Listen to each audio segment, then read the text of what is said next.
way. So that one.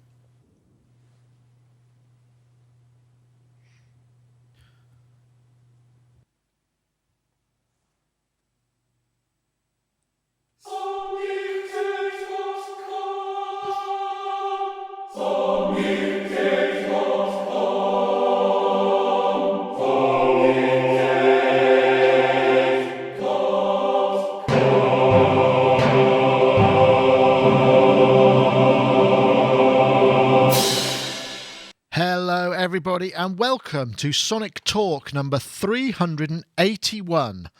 Yes, that's right. It's plunging towards 400. I guess we've got 19 shows, that's 6 months or so. I have said this before, but, you know, we're nearly there. And as discussed with Gaz last week, I think we're maybe going to try and figure out another competition, try and use a different way of doing it, like with a YouTube animation and people work to that kind of thing. So if anyone fancies having a crack at a Sonic State intro sequence of about 30 seconds in animation, I can send you some logos and all that sort of stuff. Then we could use that, and that could be used as a competition. I mean, I know I'm asking a lot. It's not the sort of thing you just casually throw together in the, in a spare 20 minutes. Unless, of course, you're fabulously talented, as I know a lot of our chatties are. In fact, here they are, chat room there. Fulsome chat room, and I'm not too ashamed to say it. I will say fulsome. There we go. So thank you very much for joining us. Also, before we start, I should say welcome to iZotope. Of course, our show sponsors, iZotope, have been talking about RX4, which is one of the big releases. They've got a lot of stuff coming out, actually. And also, this week, the competition is flipping up. So we've got to announce the winner of the last RX4 competition. But we're also going to be running an Ozone 6 giveaway, which is actually their brand new mastering suite. So I know a lot of our people use them. So stay tuned. That's the tease, I think they call it.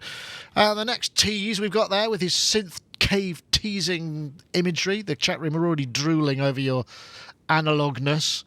Is Dave Spears of GeForce Software, makers of fine software instruments. At least I think that's what they do. I'm not sure anymore. I think it's mostly they seem to post videos of lovely analog equipment. And it looks like right there, is that some sort of Neumann microphone you've got as well? Ah, yes. Is that, what's that? Are you, is that a U47? U67? Yes. U47? Is that a valve one? Good Lord. No, a FET, one of the new FETs. Ah, okay. Well, I suppose that looks lovely. Oh, okay. It's still beautiful. Yeah, they do sound lovely. I'm only going to use it for kick drums. So. Kick drums and really loud things that are going to blow the diaphragm out. Yeah, very, very plosive vocalists without a guard. Why not? Indeed. Gaz, you've just dialed into Rich's channel. Can you go away? Yeah. Come in on 3. Sorry, Rich. Gaz just arrived on 3, so I'll have to go and get Rich because I haven't finished introducing him now. And actually, what that means is I'll probably have to abort quickly while I go and figure out how to get everybody in. So just give me 1 second. Anyway, Dave, thank you very much for joining us. Okay. And I'm just going to go and get Rich. I didn't put you on hold.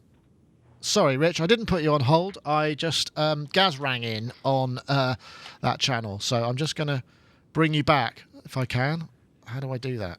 Oh, I'm here. Yes, I know you are. I'm just, this is not something that's happened before. There we go. Let's make you full screen as well. That's it, folks. That's how you can tell it's live because there's all sorts of stuff going down. And most of it is unintentional. On my part. So let's just go. So anyway, while I'm going to go and get Gaz, Rich Hilton from Chic in his morning suit. He's obviously taken off his casual. You look like one of those guys who's just come back from all night clubbing. You should have the bow tie hanging down, sort of unloosed there. You've obviously been gigging some kind of massive disco wotsit somewhere with Chic, of course.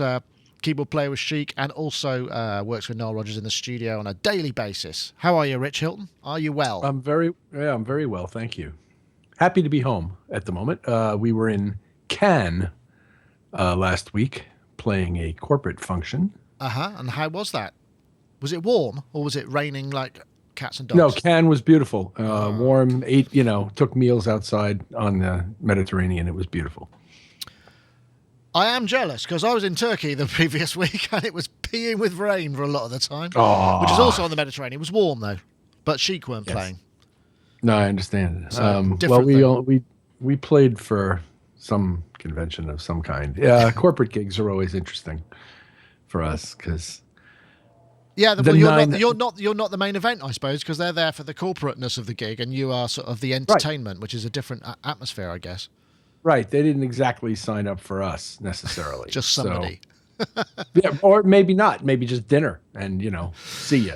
Do you get to do you at those sort of gigs? Do you get those kind of requests like, could you just maybe after the third song say happy birthday to, employee X or, whatever? Occasionally we get a birthday request. And heck, we'll bring them up on stage if it's possible. Excellent. But always try to honor birthday requests from people who care enough to ask. I think. That's very good of you. That's kind of how we go about it. But the corporate thing is interesting because you start with a catered dinner for 900. And just let that roll around in your head for a minute. 900 catered meals, and then they've just eaten, drank, and been plied for cash because typically there's some kind of fundraising going on, and then you go on, and by the end of the show, you've got like 200.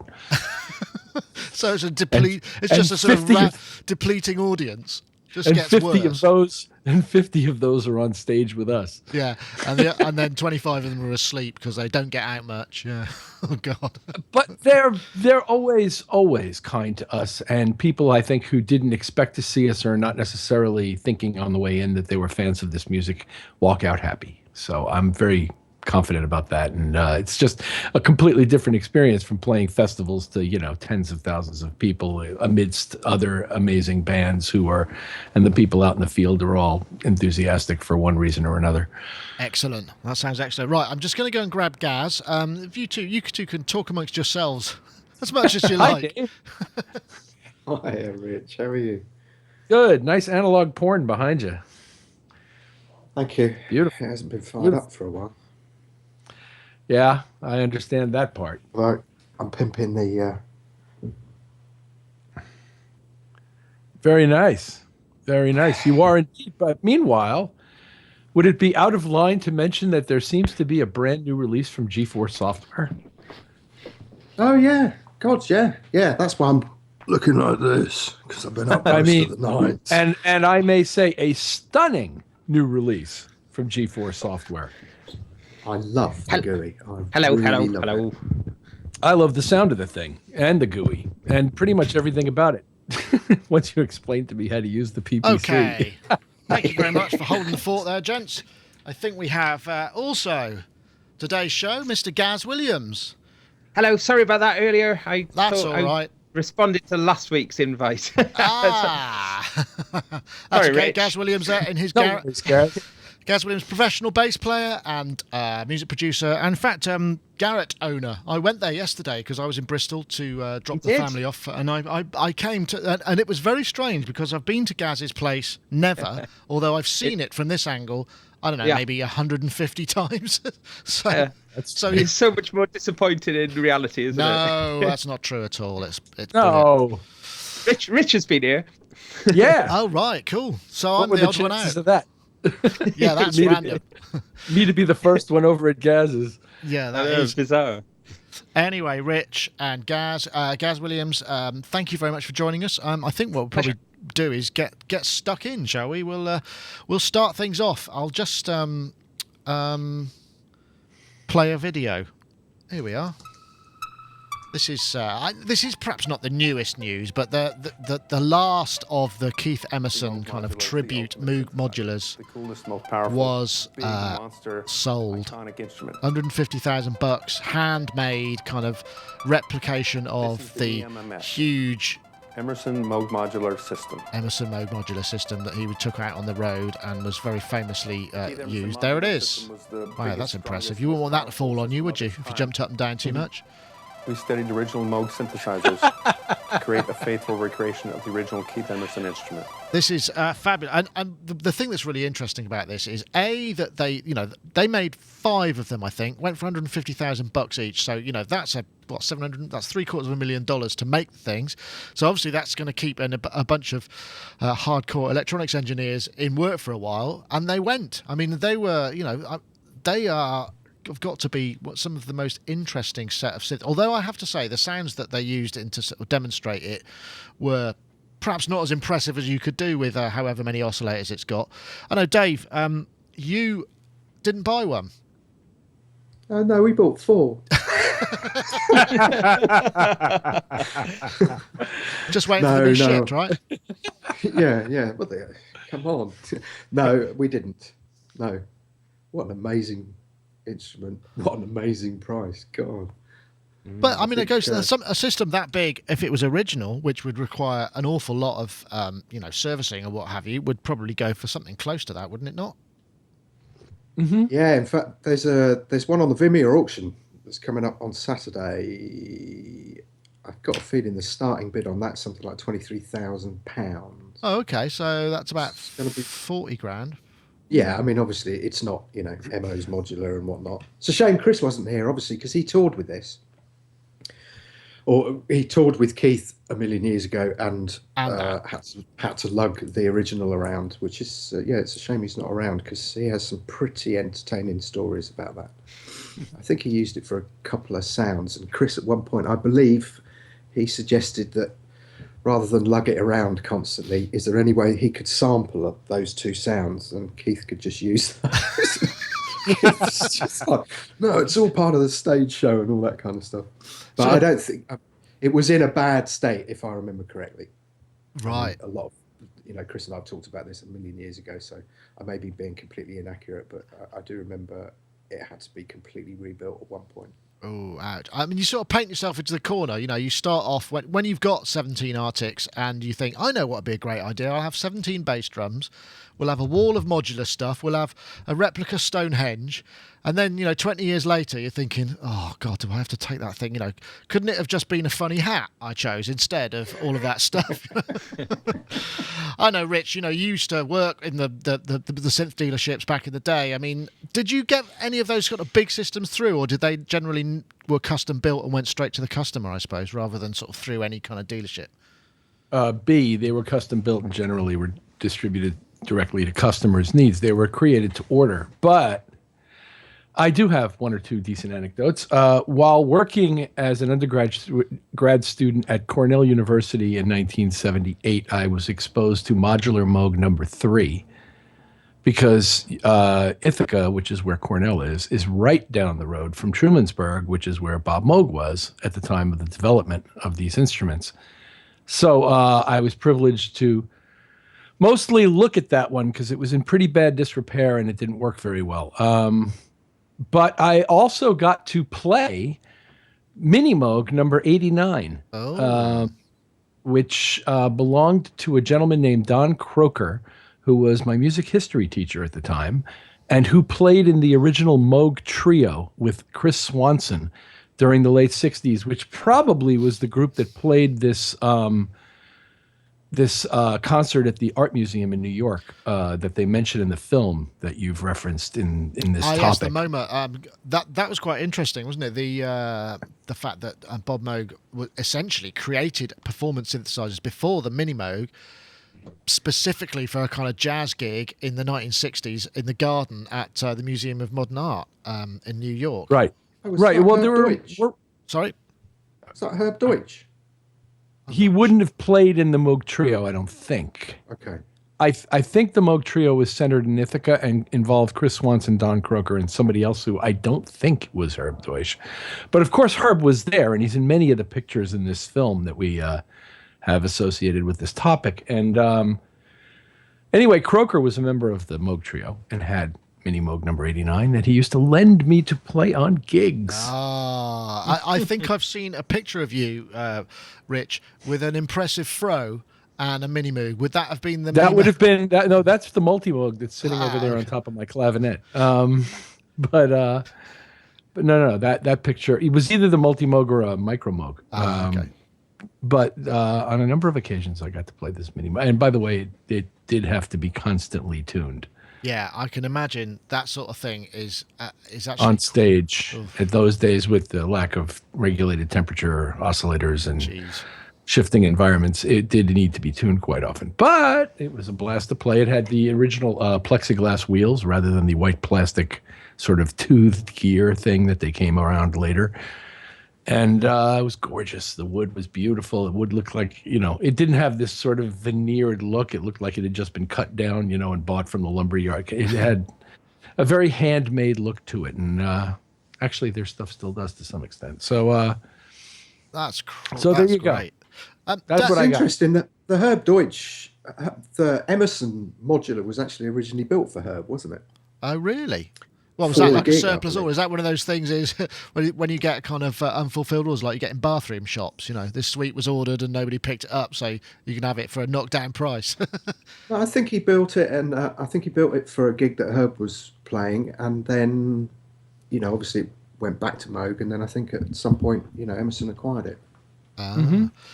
Speaking I know Herb, he's a friend of mine.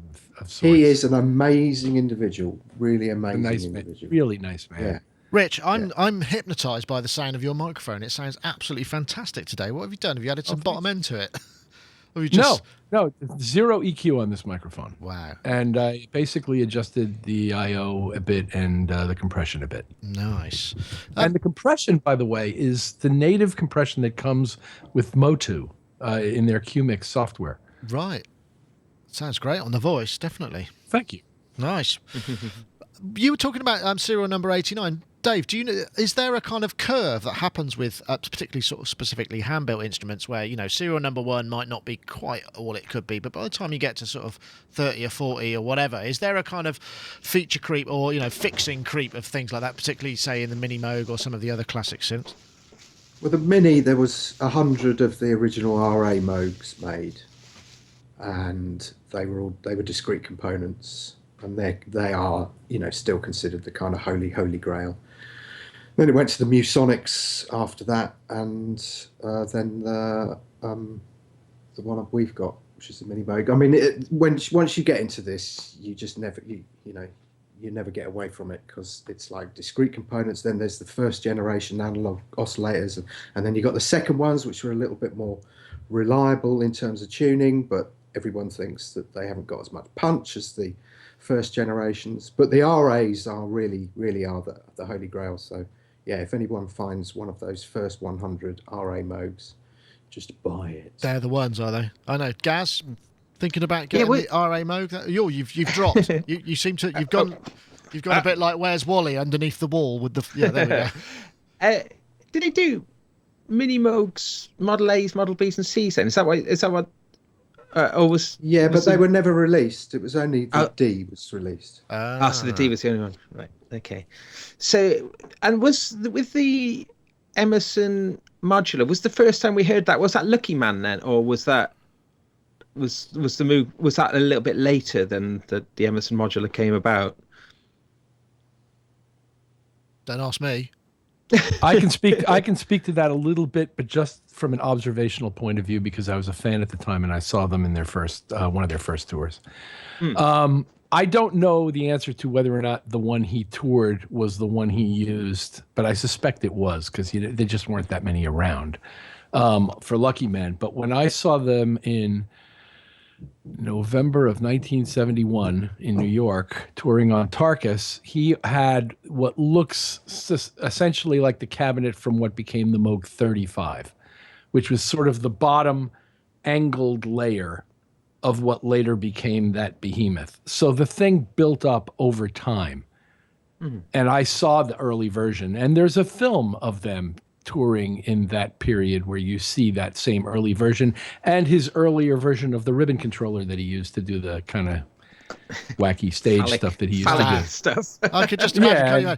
He used to shoot like fireworks out the end of the thing. God knows what kind of safety that pyro had going on. But, and apparently he once fell off a stage with the L100 while he was wrestling with that. And, but in any case, there started out to be something that was in a cabinet about the size of a Moog 35 that was just the angled bottom part of what later became what is today considered the Emerson synth. So I always wonder about... two great MO stories if you want them. Sorry. Yeah. No, a very funny story. Keith actually asked Chris when they were touring, he said, I'm not getting any younger and I have to wrestle the L100 around. a lot on stage. Is there any way you can kind of make it easier? And I think Chris went to a hardware store and put wheels on it, but then didn't tell Keith. So that when he started wrestling it around, it just ended up in the orchestra pit. Just went flying off the this stage. noise coming out of it going, and Chris was, he said he just couldn't stop laughing. And Keith was like, do something. And Chris was like, I'm laughing. That's it. Nice one. Sorry, Gaz, you wanted to come in there. Well, I was just wondering, I mean, when you see footage of Keith Emerson playing that modular live, how on earth did he do the patch? How on earth did he patch it then in a show without it taking forever? I mean, would he just go bang and put all the patch cables in? Did he? I think what you do, this is my take on it. Let me have a go. I reckon it's so big because essentially you have multiple patches in different areas of the synth, so you just kind of unplug one or two or three out. Each output is a different patch. That's my guess. Or they're fed through a mixer. One was a helicopter noise. They're fed through a common mixer, and also they describe in the film this set of preset modules that's they right, had wired up that enabled him to reliably recall certain sounds, which apparently ultimately boiled down to two that Chris wanted to sample. But in the beginning involved a few more than two, but not that many more.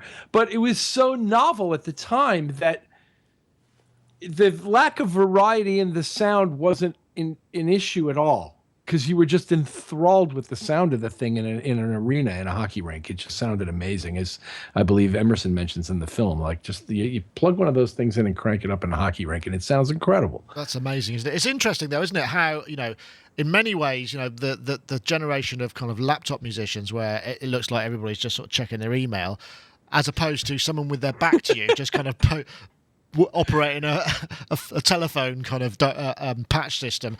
I guess that's slightly more interesting, but for the time, you could, if it became too commonplace, you could say, well, that's not really performance either, I suppose. If you got he would reach for a knob now and then, but he wouldn't act. I don't think I ever saw him, and I saw them a lot of times, repatch anything on the stage. Yeah, they had this preset selector, wasn't it? So you could select between two patches that you've done. But I mean, the one thing Chris said is that I think when Chris had come off a massive tour and was seconded to MO, and he had to fly out to oh God, what's the town where Roy Clare is? I forget what it is. Pennsylvania, Clare Brothers, PA. Yeah, they were rehearsing there, and Chris said he was kind of completely fatigued, and I think his marriage was on the rocks at the time because he'd been touring a lot and whatnot. This is Chris, obviously not Keith, and Chris said that when he saw Keith play, what was that, Flight of the Bumblebee from behind the keyboard backwards and stuff like that, he suddenly realised, how dexterous. But that was all part of the performance, the mucking about with the modular. I saw an amazing thing at NAMM. I was working for an Italian company doing some consultancy, and it was General Music, and they hired Keith. Keith was an endorsee of theirs. In fact, I got a feeling we might have arranged that. But he was playing the gig with the modular, with the pyrotechnics and the ribbon controller, and with Bob Moog on the stage doing a theremin. And it was actually very, very entertaining because Keith was giving it large, all the poses and the fireworks. And of course, Bob's standing, within touching distance of all these fireworks coming out of the ribbon controller. And we were like, don't burn Bob, don't burn Bob. Excellent. That's why we need a few more pyrotechnics. Yeah. Less of a nod to health and safety. Let's have some more explosives on stage, eh? Why not? That'd be kind of fun. Well, he used to have knives he'd stick in the Hammond. He was not a person who was shy about doing things, flourishes, like reaching for the filter knob more because of the way it looked than because the sound actually needed him to be reaching for this filter knob at that moment. Like, he appreciated the theatrical aspects more than and on the Brain Salad Surgery tour, at the end of Carnival 9, when the thing swings out as part of the synth and the whole thing seems to be going crazy, like the synth has taken over the stage, and they were very theatrical in a way. And he was before ELP, and the Nice too. Yep. He's man, he appreciates and likes his theatrics. Well, I wonder if we'll ever see one of those Moog Emerson tribute editions on stage again, or if you've paid 150 grand for it, you're probably not going to not going to be doing too much with it. But anyway, yes. So we'll keep an eye out. I guess there'll be a few patches appearing on YouTube. You know, like here's my Keith Emerson synth patch. I saved up and bought it. Right then, I should probably. Let's have a look at this. This is quite interesting, actually. This is an instrument. I think it's called Yaybaha. It's basically by a chap called Gorkem Chen, who's a Turkish musician. And it's got those kind of spring things that you get in those kind of kids' mics, but on a much larger scale. And the sounds of it are really quite remarkable. It looks like there's like a Zoom H4n or something recording the stereo up there underneath the peg. I don't know if you can see.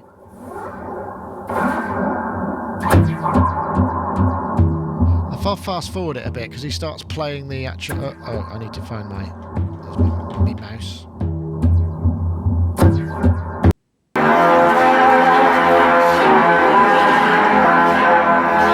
Oh yeah, baby. It's like Nash the Slash. This is really interesting. But one thing that I got to say is just if I just go back to this a second. What do you think of that view? Just check the view out. That is amazing. I don't know if you can see that there. It's probably not all that visible, but it's basically on top of a mountain in this place called Alisha Yurdu, which is 3 hours from Istanbul, and it just. But out the window, there's just this mountains with a huge bay and the sunsets it just awesome.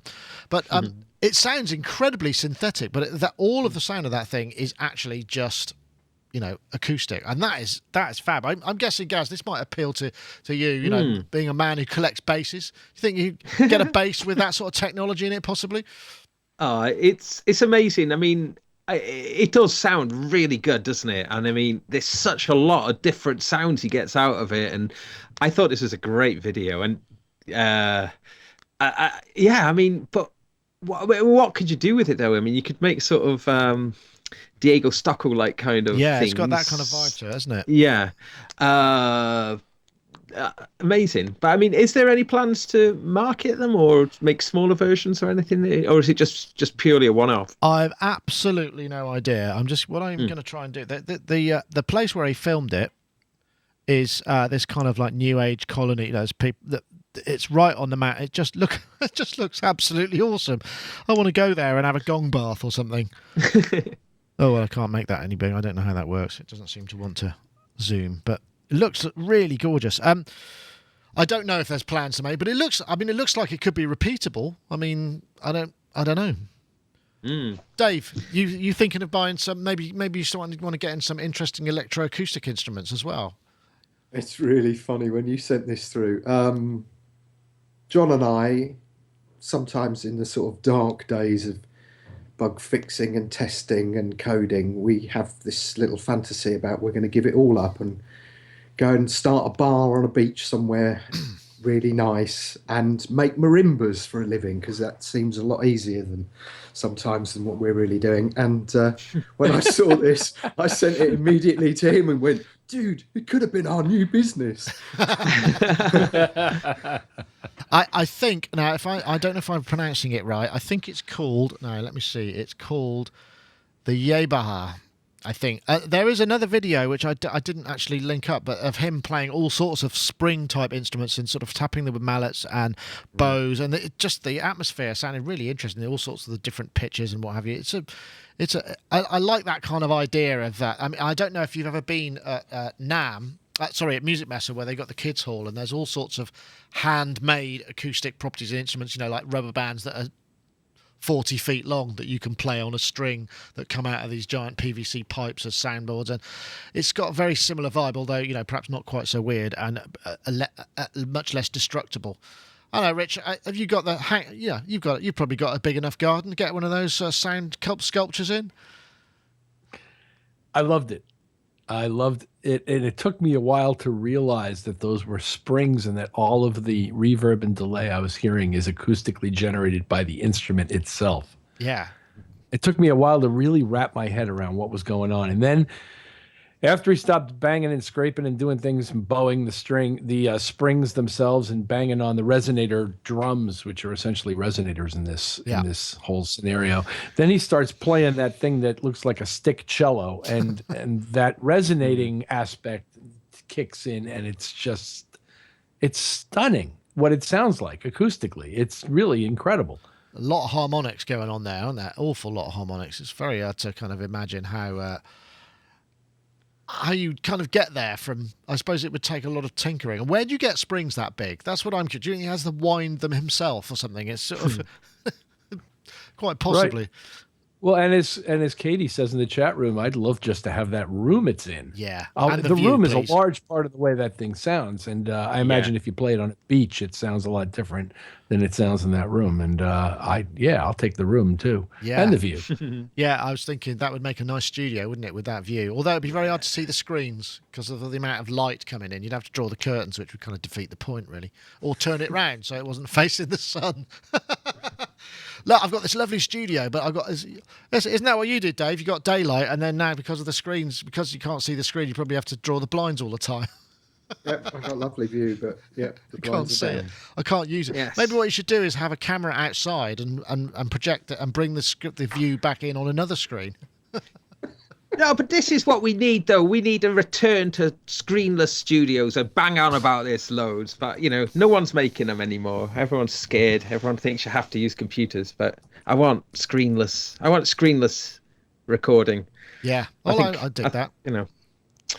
Conducive to good things. Well, hey, Nick, before I forget, I've been talking about this for a year, and it's finally come. This little... What the hell is that? It's the Woojer. It's the Woojer. Yes, you remember it rings a bell, but still doesn't trigger any memories.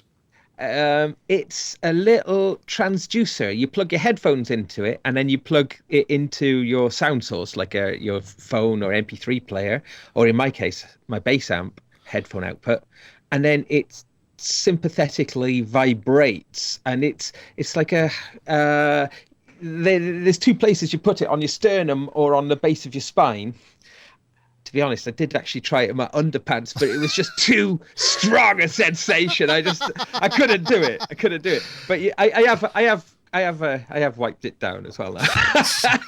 Is it? So hold on. Is that? So it's basically a vibrator, an audio-driven vibrating device, essentially, shall we say? Yeah, and actually, if I listen to it, I can actually hear the music. So there is some sort of like speaker in there, I suppose, but it packs a hefty wallop. So it's like haptic feedback or sub unit. Yes, that's right. So if you're listening to a mix and you've got it strapped to your chest, does it kind of give it extra doof? Massively, yeah. It was much more powerful than I was expecting. But and herein, I think, lies a little bit of the problem with it. The idea is that, together with your headphones, if you listen, like the bass response from the headphones is not, you don't feel it, do you? You just hear what you can. So this is meant to, by giving you the frequency, the vibration, it's meant to make the music feel like it extends lower as well. The What's bass it called again? I'm trying to look it up. Woojer doesn't seem to. Woojer. Woojer. So, but for me, the jury's out a little bit on it, because it kind of feels like I'm listening to music and something is vibrating in time with it on my chest. No, go away. I see. Okay, yeah. The only silent matchbox-sized woofer is what its tagline is, so I can see what's going on there. But does it feel like constantly you're just going, oh, is that a phone call? Because like your phone's vibrating. Well, it's interesting, but I have to say I was trying to play along on my bass with it on, and on the weakest setting, and I was still a bit unsure. Then I just kind of started forgetting I was wearing it. And then I turned it off, and then I really, really missed it. So I thought, okay. So that was quite cool. So I wonder, like at the moment, something like this is very novelty, and to be honest, it's a bit of a pain as well, because you've got another cable hanging off you and another device.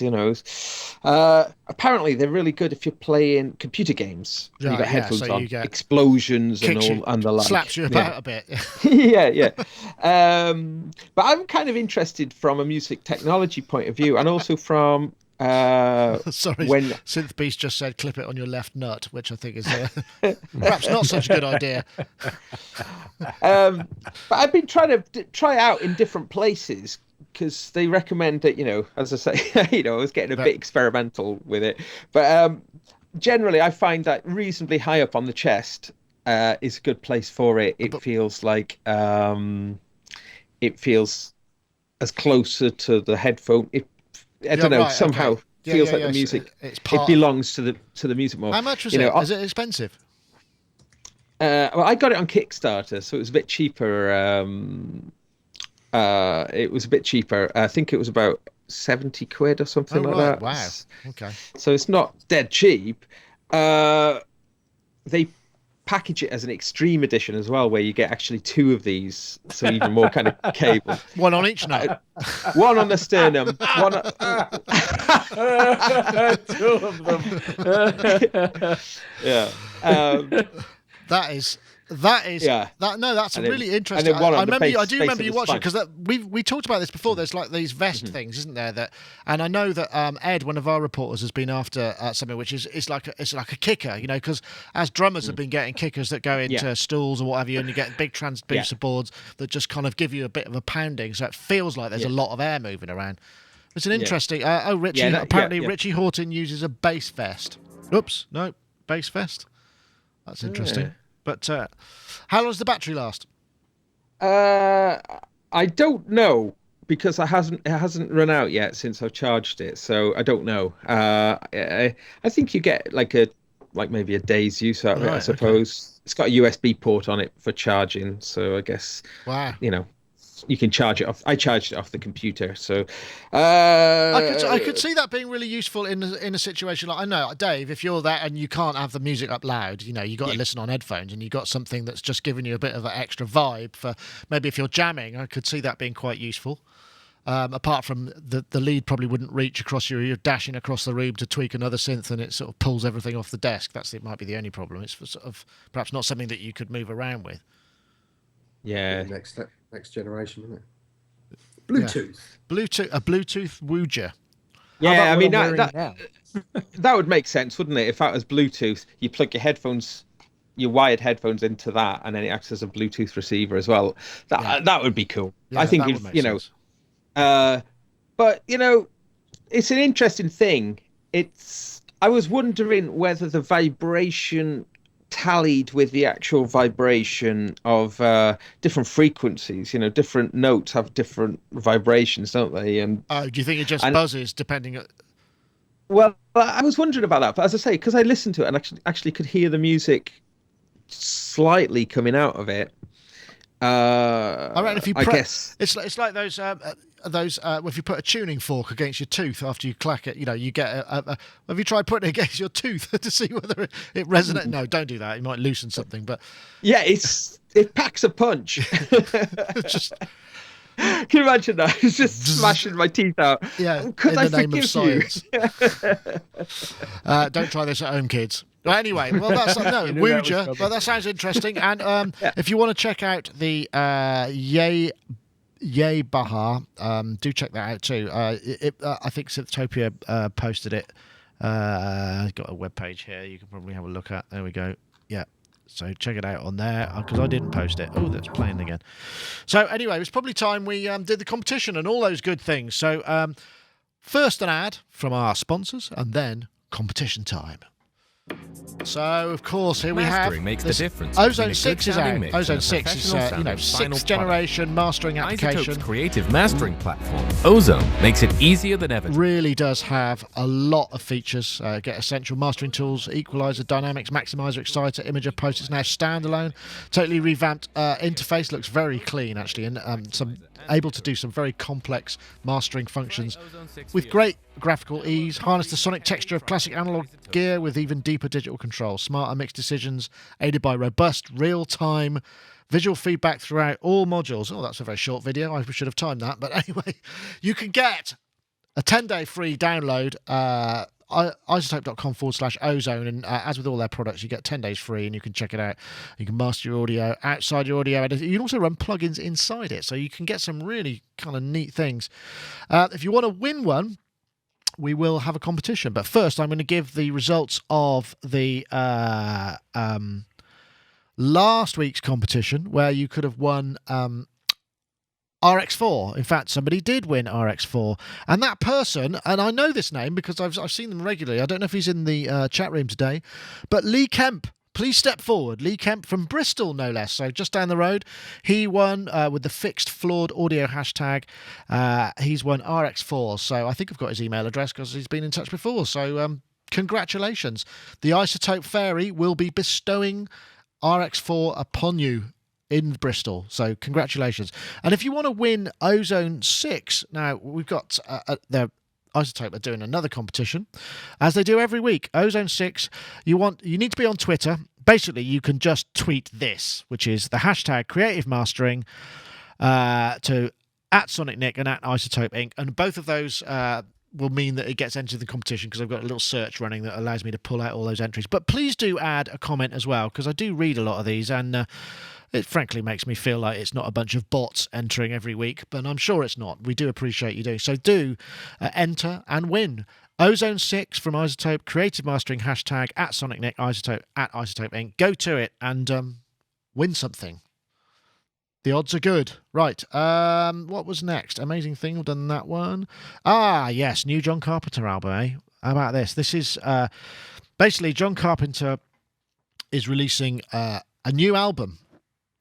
It's called, hold on, I've got it written down here. Lost Themes, coming out in February 2015. And it's basically, he's done so many of the soundtracks to his stuff. And I know the legend sort of has it that he does it just purely because he wants to save money. That was the sort of the legend, wasn't it? It's like, I'm not getting involved, I'm going to do it myself on a bunch of synths. But actually, he's done a whole ton. If we look at his discography, it's astonishing, really. He's done Dark Star, Halloween, The Fog, Big Trouble in Little China, Body Bags, Dave Davies. I don't know if he's done stuff that he hasn't directed. Serial to Ghost of Mars, Assault on Precinct 13, Escape from New York. This isn't all of them by any stretch, but it's a very kind of evocative sound of the time, because those movies were really big sort of, or felt big movies when I was a kid and when we were sort of teenagers, and we were just maybe going to see 18 certificate type movies, and it had a lot of atmosphere. What was the other one? The Gangs one, I forget that one. Well, that was The Wanderers. Was that John Carpenter as well? Can't remember if it was or not. And I know, Dave, you were saying that you've done a little tribute upload to John Carpenter. I mean, really has kind of done a quite a massive body of work. So I'm really looking forward to this, actually. Yeah, I thought it sounded great.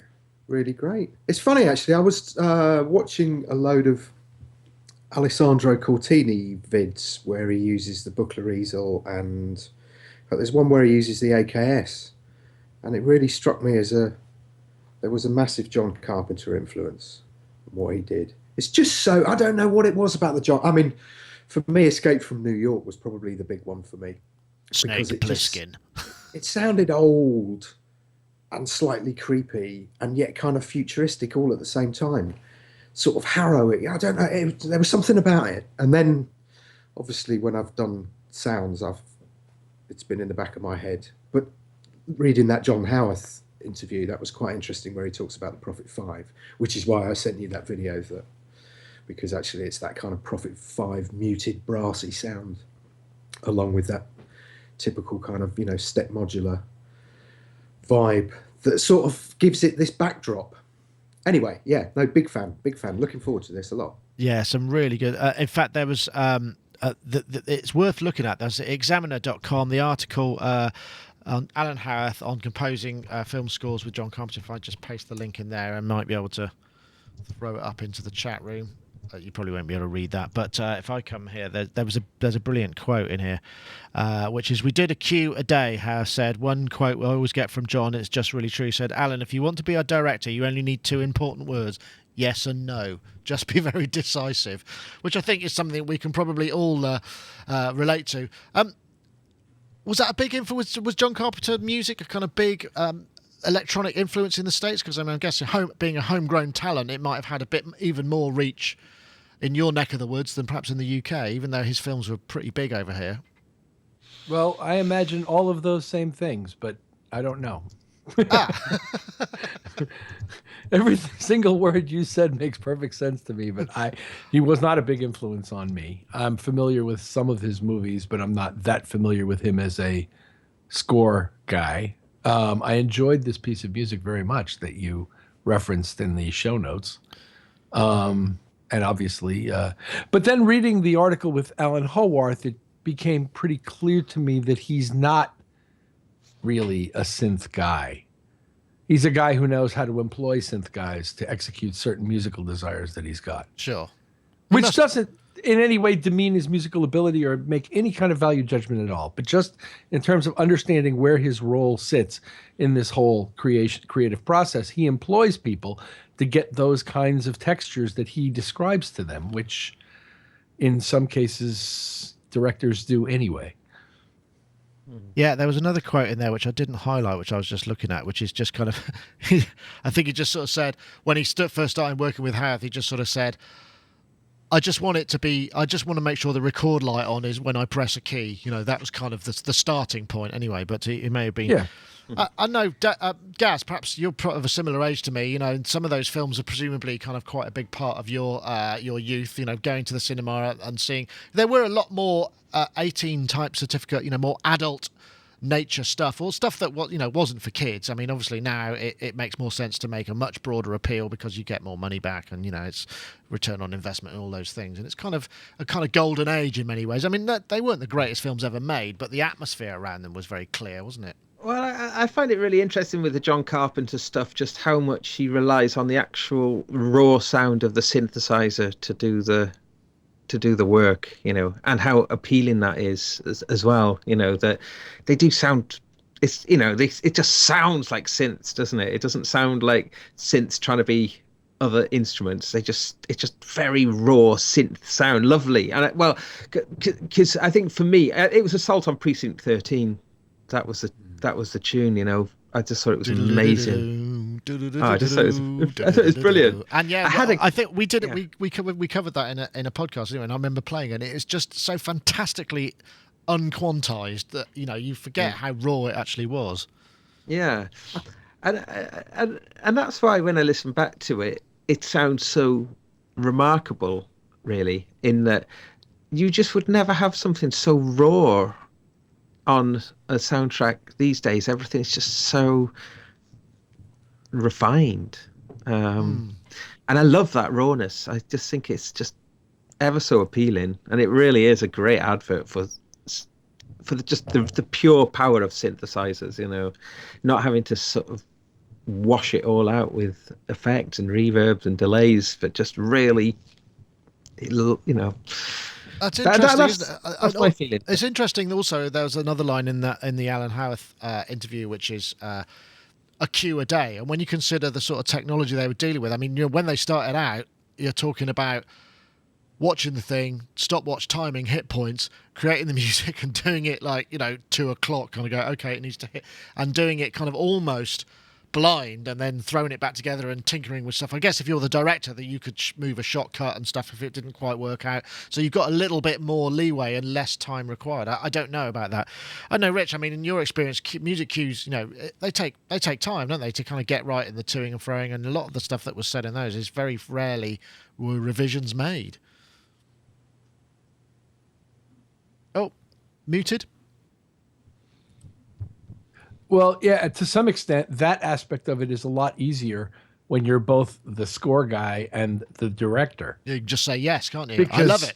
Most of your conversations that take place about the direction the score should go take place, in my experience, between the score guy and the director. And if that's one guy, well, that cuts a whole lot of middlemen out of the deal. Yeah, well, that's very true. I mean, that must be a massive advantage, and you get what you want right away. So it's well, it can be an advantage, but it's the same as just we were just talking on the chat room about mastering your own material. I mean, in other words, is it always better when you're doing more than one job? Maybe you get certain advantages and you suffer certain disadvantages as well. You know, there's a set of trade-offs involved. Yeah, you don't get something you didn't know you were going to get because that's right. Yeah. That and the benefit of having a collaborator who's contributing positively to something that you hadn't envisioned. I guess we're saying the same thing, but yeah. Yeah, no, Do interesting. you want to know something funny? Yes, of course, always. So you It, know, be- like it we better be, announced- though. We announced that thing yesterday. Oh, I can't turn my laptop around. There's tons of stuff resting on it. What? You Oh, announced that thing yesterday. What the hell? Oh, Yeah, you no. missed it. It don't matter. Yes. I'll talk about it at some point. But no, I'm kind of in the final stages of doing patches, and then when you sent this topic to this Oddity 2. That one. That thing you announced yesterday that I obviously have been completely unaware of. Oh, I'm sorry, Dave. I've just...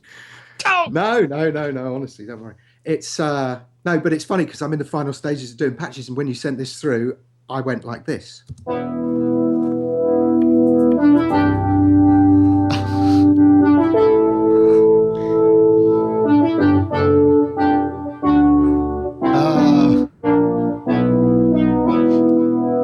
There you go. Wow, Yay! that's awesome. Now, I recognise that tune, but I can't picture the film. Is that Escape from New York as well? That is Escape from New York. Escape from New Yeah. York. Snake Plissken, Lee Van Cleef. Was that on the Oddity 2, Jet? And Isaac Dave? Hayes. Yeah. Ah, awesome. Just as an aside here, now I don't know whether or not anybody would know this. But I've always thought that if you ever watch Coronation Street, there's a character in there who looks absolutely like Lee Van Cleef. I'm just see if I can find an image. Now this it's not meant to be unkind. It's just an observation. Let's see if I can find Lee Van Cleef. There we go. Here we go. That's the image there. Right. Gail Tilsley, Lee Van Cleef. Separated at birth. There we go. Anyway, that's enough for that. Very flippant. But yes, check it out. February 2015 is when that's going to be coming out. I don't know how much material there is. I'm completely unaware of any other details. It looks like the quote on Synthotopia is Lost Themes all about having fun. It can be both great and bad to score over images, which is what I'm used to. So there are no pressures, no actors asking me what they're supposed to do. So I suppose he's, in many ways, what he's saying is it's actually a light relief from the pressures of directing a film to then scoring to it. And I suppose perhaps if you didn't get on with a particular actor, you could give them a sort of theme that implied they were something they were not, you know. Whatever. There's all sorts of things you can do with the scoring, and that's an interesting point. But yeah, so it'll be out. I'm not sure what the what label it's going to be on, but go to it. Oh no, tracks. Yes, there's going to be 9 tracks scheduled for release February 2015. There we go. And the track that we heard was a little bit something called Vortex, and that's got some great sounds in it. It's actually a really nice piece of composition. So. What's next on the list? Let me see. I am actually interested in this. This has been in the topic list for ages, and I'm very curious to see what you think about this, Dave. This is a massive modular patch. This is posted by... hold on. Is it coming? Yeah, there it goes. Oh, and it's not playing properly. Look at the size of that modular. That is ludicrous. I have a horrible feeling that this is actually perhaps a little bit too high resolution for my video playback system, which is why it's going a bit funny. So if I can get that up on here, I'll try and play it via Vimeo instead. Let me have a look. If I go here, this is Cyrusrex and Basek. If I play this, no, let's see. I'll turn it up. Go on then, get on with it. Here we go. And this is, I mean, just look at the complexity of this patch. I mean, it's an awesome looking modular synthesizer. And really, I mean, who wouldn't want something like that, Dave? I expect you. I mean, it's perhaps not the classic modules that you would go for yourself, but there's got something to be said for that. And this is a very complicated thing. And what it did was open a whole area of thought to me, which was, okay, modular synthesizer, right? There's 2 ways of doing it. You've got that method, which is basically you build an enormous patch that kind of evolves and it plays itself to a degree. So the machine does a bunch of the work, but under the direction of the patch writer.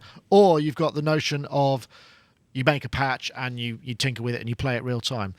I wonder which school has... have you tried both of those methods, Dave? I mean, you've got quite a lot of modular kit there. I mean, do you kind of How do you feel about the difference between those two things? Because it seems like there's definitely two ways. It's almost East Coast and West Coast kind of notion, isn't it? It's a very different approach to using that kind of equipment. Yeah. But my answer is really simple. All of the above, really. Just do it. I don't know. I mean, it's interesting. I've been talking to a lot of people about modular synthesis, and there are these kind of two schools of thought, isn't it? That you have a sound, first of all, you have a sound in your head, and then you try and recreate that. And that's one method. And then there's another one where you just play with things and connect things. And it's funny, actually, because most people seem to really prefer this, or most people I've spoken to in recent months seem to really prefer that second option. They may start with an idea, but actually it just evolves and evolves and evolves once you start plumbing stuff in until it becomes nothing like you originally thought. And I think that's really where a lot of the rewards are. I really like this. It could have been made better by one thing.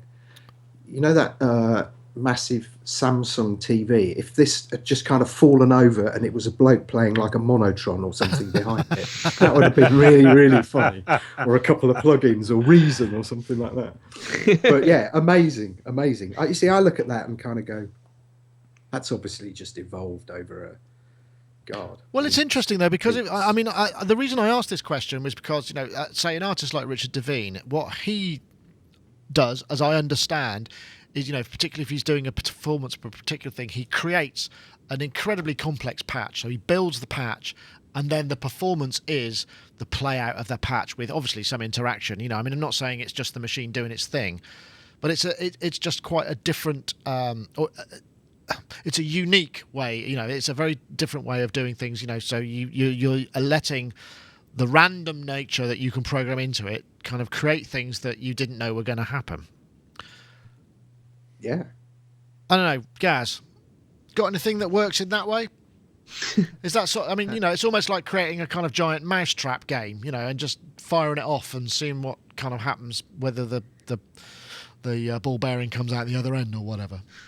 I mean, that particular one, I was just wondering how on earth you could kind of keep track of where things are at with it, because it's so huge. I mean, I guess if you've built it and over time, but blimey, do you know what I mean? It's like I get very confused very quickly with my small dabblings in but because like Dave, you were saying, when you do patches, you say it's like the vortex. You're entering some sort of strange, you wouldn't necessarily recommend it as a way of patch design because you get sucked into it.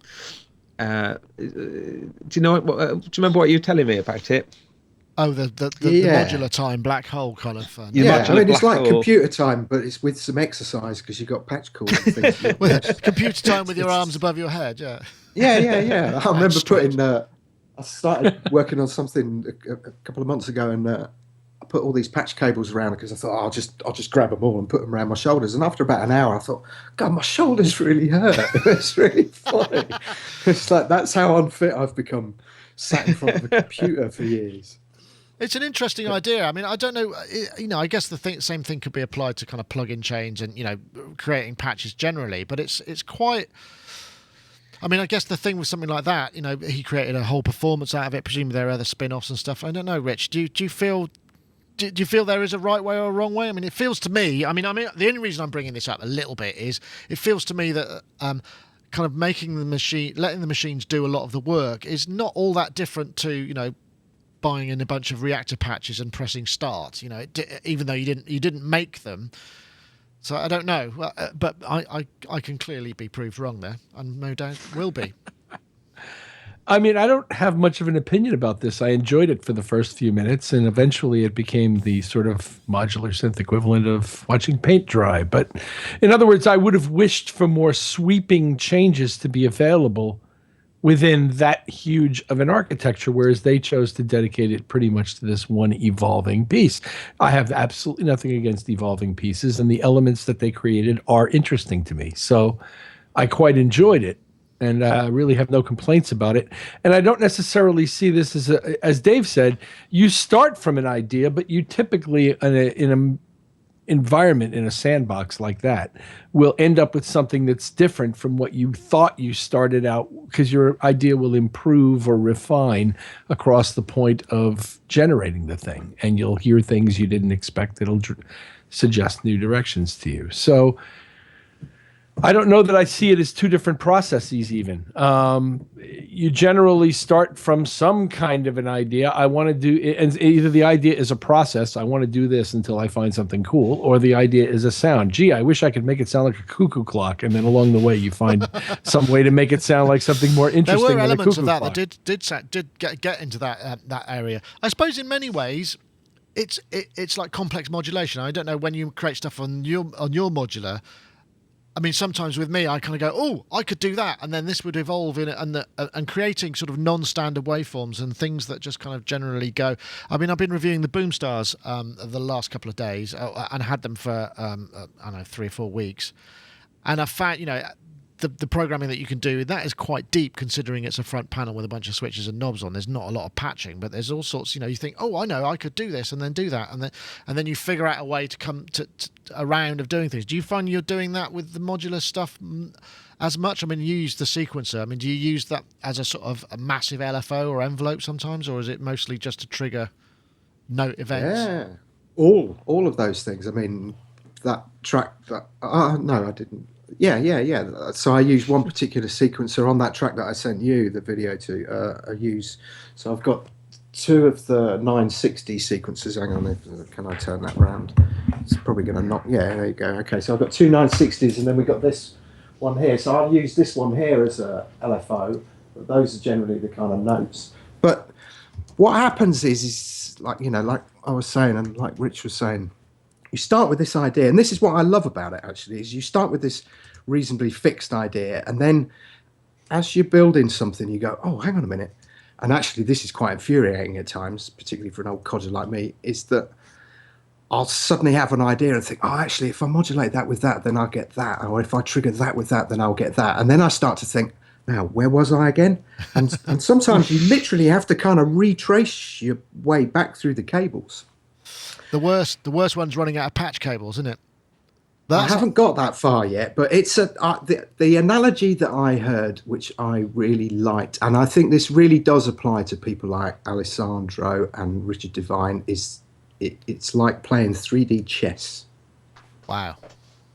You really do need to keep a handle on so many different things to arrive at the destination that you want.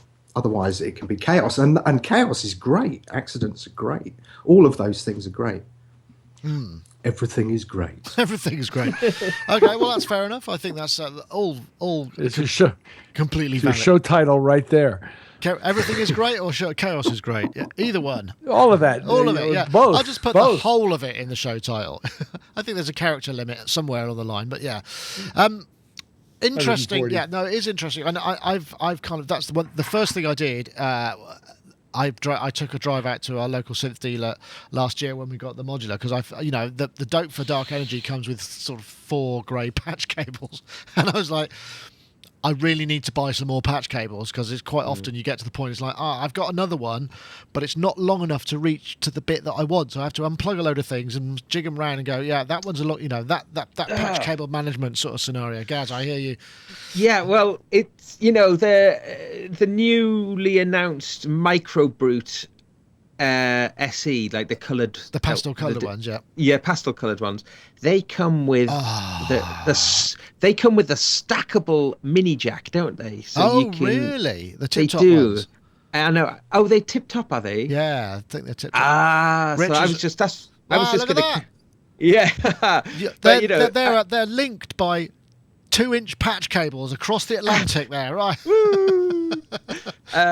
So that's what my question was going to be. I'd really like some of those stackable ones, So, for instance, so you could send the LFO out to a few different places, for example.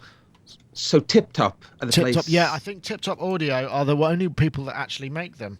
Tip Top stackable, and they're not. They're quite hard to find here. I mean, because I was thinking I would like. Yeah, let's see if I can find. There they are. So they're just basically stackable. There we go. That's not much information there, but stack, there it is. You can just about see. It's basically, obviously, just comes out and you can plug one in the top. So you can.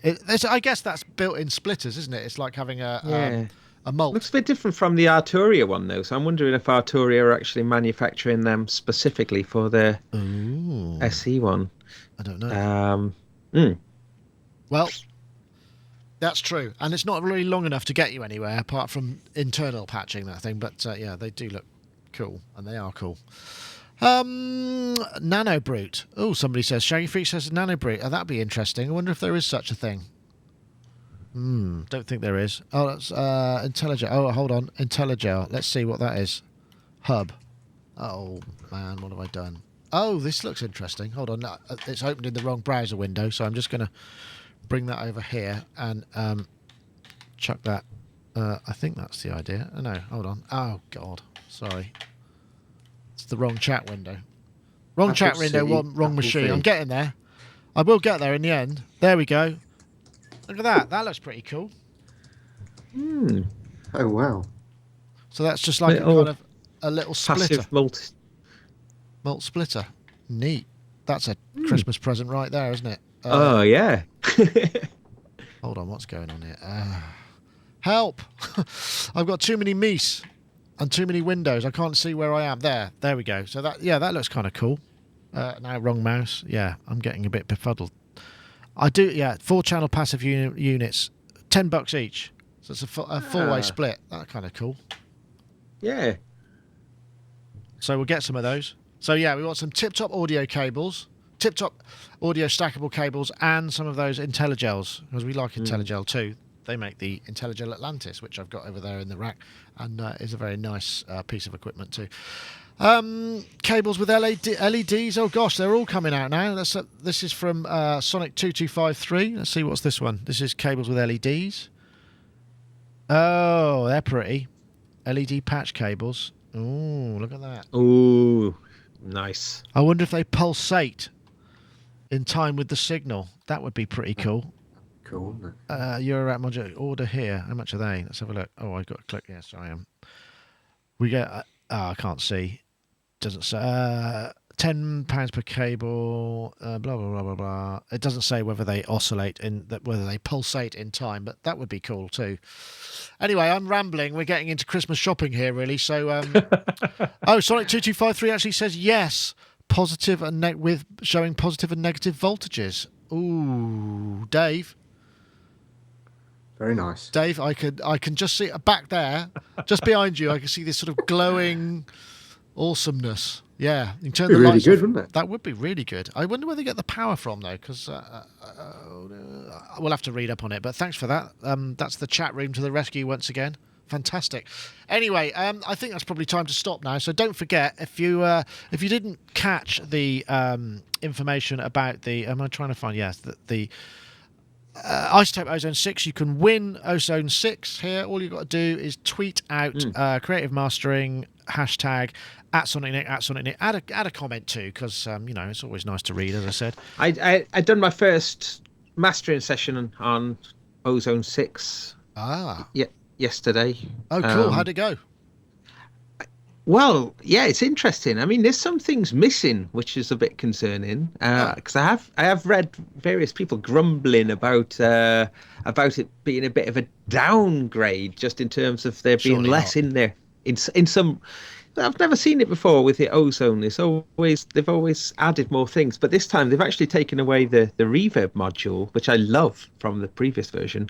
But I think maybe the thinking is, because you can insert things inside of its own sort of chain. You could put a reverb in. You could bring in the Ozone 5 reverb, for instance, if you've got the advanced one where it splits everything out. But the thing is, that is worth mentioning, though, is that it's got a very nicely implemented dynamic EQ, and that is mind-bogglingly interesting from a mastering perspective. I've used a TC one on my power core. I used to use that quite a bit years ago, but to actually apply dynamic EQ in mastering is it's amazing, really. It lets you do things that you Oh, that But sounds good. normally- That's an advanced feature only, I believe. Oh, I think it is. Yeah, I think it just is. to be But clear. it's an outstandingly powerful tool, and I was using it on like a kick drum, where a kick drum was it was just a bit muffled, Right. and then so I just dialed in a really quite a tight peak, boosted it up, and then and oh yeah, so what you can do is you can invert the behavior. So when the threshold is crossed, you can have it add gain, or you can have so it's really flexible, so you can do different things. But in this case, the way I had it, so every time the bass drum sounded, this real tight band of bass just went up, and it just made that real kick Wow. Just really come come through. Yeah, and otherwise, if that was a static EQ, it would just be taking all the bass up. It was just doing it when those kick drums are coming in, and I was like, "Oh, That's nice." Yeah. Okay, cool. Well, thank you for that, Gaz. But yes, we should probably call it a day. I've got a few errands to run after work, so I better hop off. But thank you very much, everybody. I want to say, Rich Hilton, thank you very much in Connecticut. I haven't heard anybody moving large trees around in the background, so I'm guessing they're having a break. But thank you very much. Presumably you're off to the studio to do some exciting things with popular music, no doubt, today. No doubt. No doubt. And you around for a little while? I guess you've still got the Christmas rush. All those kind of big events must be coming up again. Now, is this the time of year that you maybe go from the festivals into the more corporate events, because they tend to happen at this side of the year? This is the time of year where he typically likes to spend more time in the studio than on the road. So we have, as I know it right now, 2 gigs remaining this year, and one of them is New Year's. So I'll be home a lot. Ah, great. Well, that means hopefully we'll be seeing a lot more of you. Which will always Yes, be a I hope pleasure. so too. Anyway, thank you very much, Rich. Thank you. And Dave Spears there in the GeForce Software Cave. Obviously just released Oddity 2, which is big news. That's been on the boil for a little while, right? 18 months. Oh, no, maybe longer. Yeah, not released. We've announced it. It'll be released on the 1st of December 2014, I hasten to add, because I know what our reputation's like. But we're doing pre-orders. There's a good deal on pre-orders. And you get the chance to win an RPAX. Anyone who upgrades or purchases during the pre-order period gets put in the hat.